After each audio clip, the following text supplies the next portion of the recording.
This week we're going over some things to bear in mind when buying lenses, but also I'm going to be showing a more professional way to use them based on the effect you'll have on your films.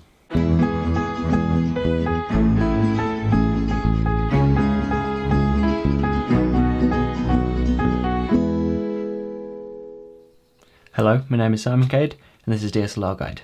So, this week the plan is to talk about lenses, and firstly I'm just going to quickly go over the things which I think are most important when it comes to buying lenses, but then I'll move straight on to the more important thing, which in this case is talking about when and how to use those lenses based on the kind of shot that it is.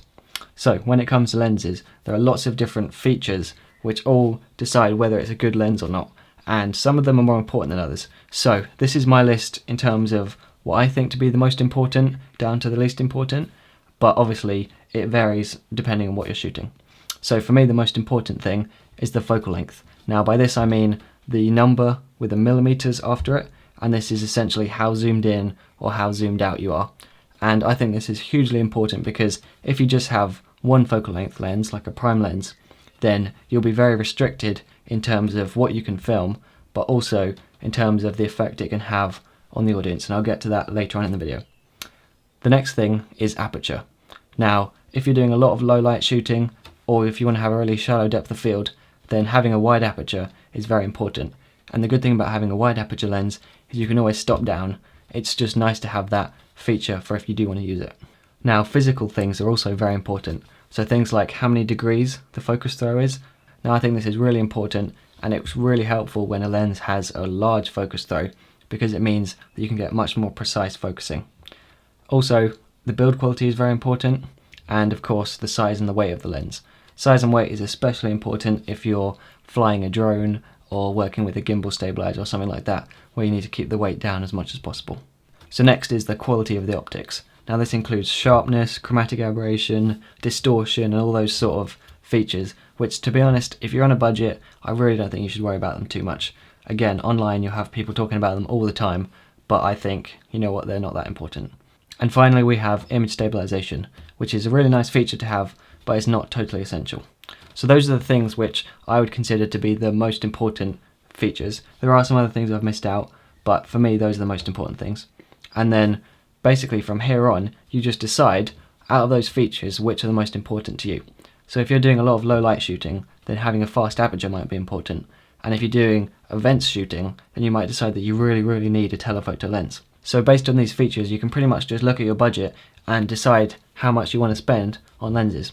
So it's not really that complicated. The good thing is that actually a lot of the information you need about a lens is in the title of it. You know, if it's 18 to 55, then you know what the focal length is. If it's f3.5 to 5.6, then you know it hasn't got the best aperture rating.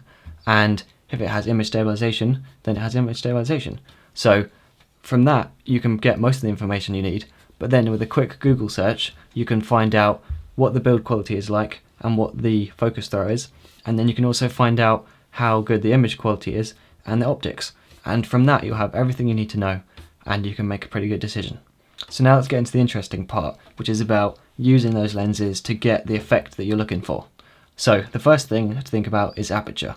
Now, most of you will know that aperture controls two things. The first thing is depth of field, and the second thing is exposure. Now notice how I put depth of field before exposure. A lot of people will tell you that you should use the aperture to change the exposure, and while this is perfectly valid and true, I think the best situation to be in is where you have enough control over the exposure that you can pick an aperture based on the depth of field rather than exposure. So let me explain this with these examples. So you can see from both of these shots that they are both correctly exposed, but we can still see a major difference in the depth of field. So for the second shot, I stopped down my aperture because I thought that the background was too blurry. The only reason I could do this without it affecting the exposure of the shot was by also turning up the intensity of the lights. So what I'm trying to illustrate here is that because I had control over the lighting, I could choose an aperture that worked for the shot based on the depth of field rather than exposure.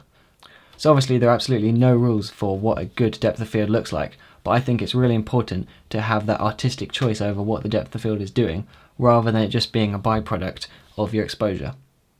Now I totally see that we don't always have full control over the lighting.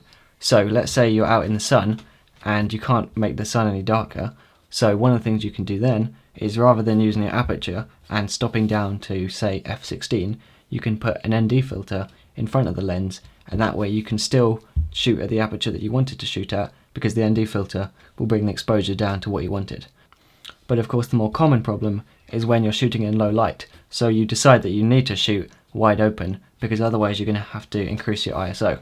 Well, although I do find myself shooting wide open all the time, I do think sometimes you should be open to the idea of actually boosting your ISO and stopping down to maybe f5.6 or f4, because then it will make it not only a lot easier to focus, which is hugely important, because if you're shooting with a razor thin depth of field trying to keep someone in focus, you might not be able to do it with a wide open aperture, but also it could mean that the shot works a lot better from a storytelling point of view, despite the fact that it's got some more noise from that higher ISO. The same sort of principle can be applied when we're choosing what focal length to use. So I think the best way to choose what focal length works for that shot is based not on the field of view, but on the compression of that lens. So let me explain this with another example. Here we have two shots that have the same field of view. The subject takes up the same amount of space in the frame. The difference is that in the first shot I got very close and zoomed out, and for the second one I moved further away but zoomed in. The wide angle lens exaggerates distances. It makes the background seem far away and everything look more spaced out, while the telephoto shot looks far more compressed and we can see less of the background. So whether you use an extreme wide angle lens or an extreme telephoto lens, either one of those will look very different to the way that our eyes see things. I think it's very important to take that into account when we're choosing what focal length to use, because often the way we choose what focal length to use is simply based on the fact that we're far away, we want to get a close up, so we'll zoom in, or we're in a small room, so we'll just zoom out so that we can fit everything in. And those are to do with field of view, and what I've been talking about with the compression is what I think to be the more important thing. So a good example of this would be that if you watch the behind the scenes of movies, you'll often see that the DP wants to use, say, a 50mm lens for a particular shot, and because they're in a small room, rather than just using a wide angle lens to fit that in, they'll actually knock down the wall just so they can get the camera far away enough to use a 50mm lens. And while this may seem a bit strange, they've decided that compression is important enough to them that they want to back up and use a 50 rather than just staying within the room and using a wide angle lens, something like a 24. Now, unless you're working on a Hollywood film set, there are many occasions where you don't have that much control over the environment. So let's say you're filming a wedding and you're stuck at the back of the room because if you get any closer, then you'll be in the way of the service. So in this occasion, you'd probably want to use a telephoto lens if you want to get a close up. And in that way, you can't really get any closer. Now similarly, if you're in a really small room and that's the room that you have to be shooting in, then you might just have to use a wide angle lens because you can't just knock the wall down for obvious reasons. But I do think it's really important to remember this at all times, because there will be plenty of occasions where you do have the freedom to move closer or further back, and when you do have the choice over different focal lengths. So I think it's really important to understand the differences between a wide angle lens and a telephoto lens, and to be able to know which one you want to apply based on what you're going for with the shot.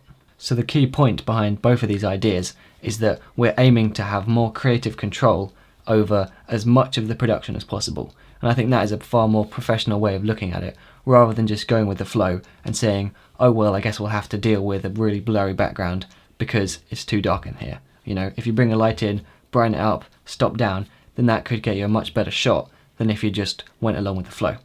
So that's the main thing, but of course, as I said before, we don't always have full control, but it's really good to understand these things for when we do have those opportunities, because then we can use things like the focal length and things like the depth of field as storytelling devices.